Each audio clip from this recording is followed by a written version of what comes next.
magandang araw po muli mga kababayan.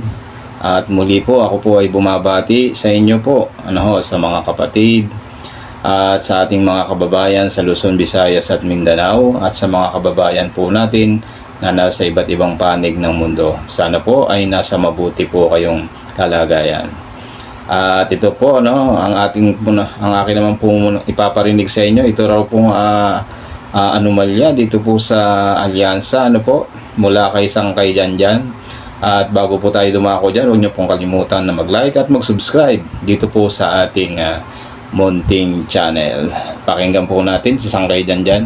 Para sa kanilang proyekto, kaya napapirma ang mga kongresista sa impeachment complaint laban kay VP Sara Duterte. Ano daw? Dahil daw po sa mga budget. Dahil daw sa budget para sa kanilang proyekto, kaya napapirma ang mga kongresista sa impeachment complaint laban kay VP Sara Duterte. Ayan na. Ito ay gumugulong, mga sangkay, na usap-usapan noon pa na may mga pirmahan nga po na naganap bago daw po yung masakote si VP Sara papunta sa impeachment complaint. Ngayon ang nagsasalita itong si Tiangco na siyang campaign manager ni Pangulong Bongbong Marcos. Ang tanong dito, diniin niya ba si BBM o mayroon siyang isang tao na pinapatamaan dito? Yan po binunyag ni Alyansa Campaign Manager at incoming na Botas Congressman Toby Tiangco. Sa programang historiko ng One News, sinabi ni Tiangco na napapirma umano ang mga kongresista sa impeachment complaint dahil sa anyay conditional release ng mga proyekto sa pinasa nilang budget budget kay Pangulong Marcos. Okay, ayan na. Halimbawa na lang yung mga congressman, Mga congressman, may mga gusto yan sila mga proyekto. Inihiling na project, halimbawa sa Samar o di kaya doon sa iba pang mga lugar, may mga gusto silang ipagawang project. So, bago po mangyari yung mga project na gusto nila, kailangan po nila ng tulong para magkaroon ng budget. Ngayon, ang sabi po dito ni Tiangco, hindi ko alam kung gaano katotoo ito mga sangkay kasi hindi po natin masabi. Pwede natin sabihin mga sangkay na ito ay political war doon sa Congress. O mayroon pong binabalak itong si Tiangco laban po kay Romualdez at po pwede rin na nagsasabi siya ng totoo. 'Di ba? Pero malaking iskandalo po ito mga sangkay sa alyansa, nagkakalaglagan na po, Ngayon, ito, sabi po dito mga sangkay, yung mga budget na yon na kumbaga conditional.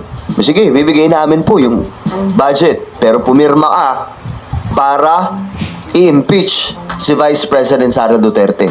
Ako mga sangkay, ulitin ko lang para sa inyong lahat. Pagdating po dito sa impeachment ni VP Sara, hindi po tayo katulad ng iba mga sangkay na nagdi-discuss na talagang, ako gusto ko impeach. Ako ayaw ko i-impeach, gusto ko gitna lang. Ayaw natin gumaya ng iba mga sangkay kasi panatiko kasi yung iba 'Di ba? Masyadong Ako well, kanya-kanya naman po tayong opinion. Wala naman pong problema doon. Kung opinion nila impeach si VP Sara, no problem. Kung opinion naman nila ayaw nila impeach si VP Sara. Sa akin naman pong pananaw mga kababayan, kung i-impeach si Vice President Sara o hindi, para sa akin po siguro ay kailangan po ma-impeach. Hindi dahil kumakampi ako sa gobyerno, hindi po ganon. Kasi po may mga katanungan na dapat na masagot ang ating Vice President, na kung halimbawa masagot niya ng ayos, edi magbabalik po yung tiwala ng mga mamamayan at isa na po ako doon. Ngayon kung hindi niya po masasagot yun at mababaliwala yung impeachment, syempre magkakaroon ng duda at hindi magandang kaisipan sa mga mamayang Pilipino, di po ba? Yun lang po ang aking masasabi po doon. No problem.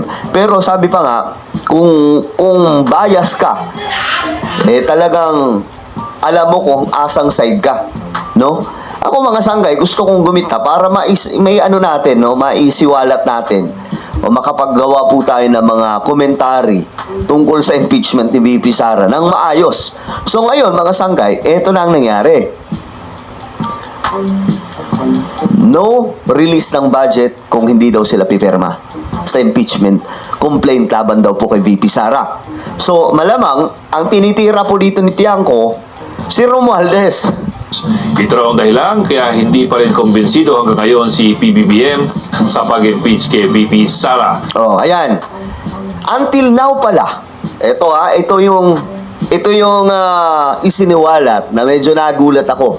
Sinabi po mismo ng campaign manager nila PBBM sa alyansa na until now, si Bongbong Marcos, si PBBM, hindi pa din daw kumbinsido sa impeachment complaint against the Vice President.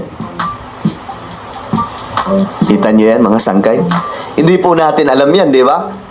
Kung hindi nagsalita itong si Tiangco, hindi po natin alam kasi akala po natin, pabor na pabor si PBBM na kasi nga po, yung anak niya pumirma, di ba? Pero, ayan, galing po mismo sa kanilang campaign manager, hindi pa rin kumbinsido si PBBM. Kasi nga po, may mga conditional release daw po sa budget. Alam naman po natin ng politika, mga sanggay, hindi rin po malabo na totoo ang kanyang sinasabi. Di ba? Pero, pwede rin na nagsisinungaling siya. Kasi may mga usap-usapan na gusto daw po maging speaker, di ba? May mga ganon, mga sangkay na usap-usapan. Gusto daw palitan si Romualdez. Pero, guys, chismis lang po yan. Hindi talaga natin masasabi yan, mga sangkay, kung gaano katotoo. Kasi nga po, wala naman pong patunay. Kumbaga, itong sinasabi niya, pwedeng totoo, pwedeng hindi, mga sangkay. Pero pakinggan po natin, madami po itong pasabog eh. Sinusubukan pa ng News 5 na kunin ang panig ng Kamara at ng Palasyo. Saan ba nagsimula yung problema ng administrasyon? Ito na. Nagsimula yung problema ng administrasyon nung hindi nila sinunod yung budget ng Pangulo. So, Hindi sinunod ang budget ng Pangulo. Bakit kaya? Anong mayroon sa budget ng Pangulo? Ayan o, sinabi po mismo niya. Kailan ba nagsimula ang problema? saan ba nagsimula yung problema ng administrasyon? Aha. Nagsimula yung problema ng administrasyon Okay. nung hindi nila sinunod yung budget ng Pangulo. So noong pinipilit nila ilabas yung mga projects na for conditional release, iniisip-isip ko na noon Nako. Si Romualdez nga ang tinitira nito, guys. na ito yung reason para doon sa impeachment para mapilitan yung executive branch na ilabas yung budget. Ayon pa kay Tiangco, naka-apekto raw sa mga pambato ng alyansa ang impeachment complaint pati na rin pag-aresto kay dating Pangulong Duterte. So ito na, guys. Ito na yung siniwalat niya. Kung bakit tatalo po yung... Di naman po lahat. Maaring totoo po yun na talagang yun ang nakasira sa alyansa, yung pong pagkakahuli sa ating dating Pangulong Duterte at itong pagkaka-impeach dito po sa, hindi pa naman po siya na-impeach po, pero yung pagkakaroon ng impeachment, maaring yan nga po ang naging sanhi kaya po bumaba itong alyansa. At bukod po dyan, may mga sa mga vloggers po na ating hanapang, lalo po na sa mga pro-government, naririnig din naman natin yung sinasabi nila na ito lang yung iboboto ko, si ganito lang iboboto ko, 5 lang dyan ang iboboto ko, ganun po ba? Kaya ang nagkakaroon po ng ng pagkakawatak-watak. Ganun po ang nangyari po dyan sa pananaw ko po, At mga sagi, kasi count mga siguro 5 or 4, I don't know. 5 po ata yung natalo sa alyansa. Kasi 6 panalo eh. I'm saying this because yung impeachment was self-inflicted. Pinigilan ko sila noon. Ayaw nila makinig. Sinabi ko, maapektuhan yung mga senador natin. Ayaw nila makinig. So, yan ang nangyari. Okay. So, bago pa pala ma-impeach si VP Sara, nagsalita na po siya, itong si Tiangco, na wag nyo na i-impeach kasi maaapektuhan dito maaapektuhan yung mga senador ni PBBM. Hindi daw nakinig. So, ito nang nangyari. Kumbaga, sinisisi niya yung pagkatalo ng alyansa.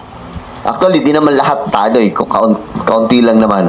Pero sinisisi niya kung bakit hindi po nanalo lahat dahil po sa impeachment complaint laban po kay VP Sara. Mga kapatid, Pero guys, ito may naririnig din po kasi tayo na may mga campaign, sabi po ng mga naririnig-rinig po natin, hindi daw po na i-release yung kompletong budget para po sa alyansa. Si Senator Lacson, di ba? May isiniwalat. Anong sabi ni Senator Lacson? Yung makinarya ng alyansa hindi masyadong gumana. Ang ibig sabihin nun, kasama po dyan yung budget para sa kanila. So po pwedeng reason na lamang po yun ni Tiangco, pero mayroon pong nasa likod pa na mas malaking kalokohan kung bakit hindi nangyari. Buti na lang, malalakas po yung mga kakampi ni BBM. Di ba? Ang bihira. Kasi may mga advertisement daw po na wala. May mga ano tawag doon, yung mga malalaking tarpaulin, guys, na makikita po sa mga kakalsadahan. Wala, mga sanggay. So, anong nangyari? May sumabotahe ba sa alyansa? Kasi mismo si Lacson nagsalita tungkol dyan eh. Sabi ni Lacson, yung makinarya ng alyansa nagkaroon ng problema. Diba? Yan ang sinasabi natin. Kaya nga sabi ko, pwedeng totoo yung sinasabi ni Tiangco, pero pwede ring mali. Dahil nga po, kung mapakinggan po natin yung interview ni Lacson, sabi ni Lacson, yung makinarya ng alyansa mukhang nadali, nasabotahe. So, sino ang sasabotahe? Eh, di sa loob lang din. So, sa tingin nyo, sino ang sumabotahe?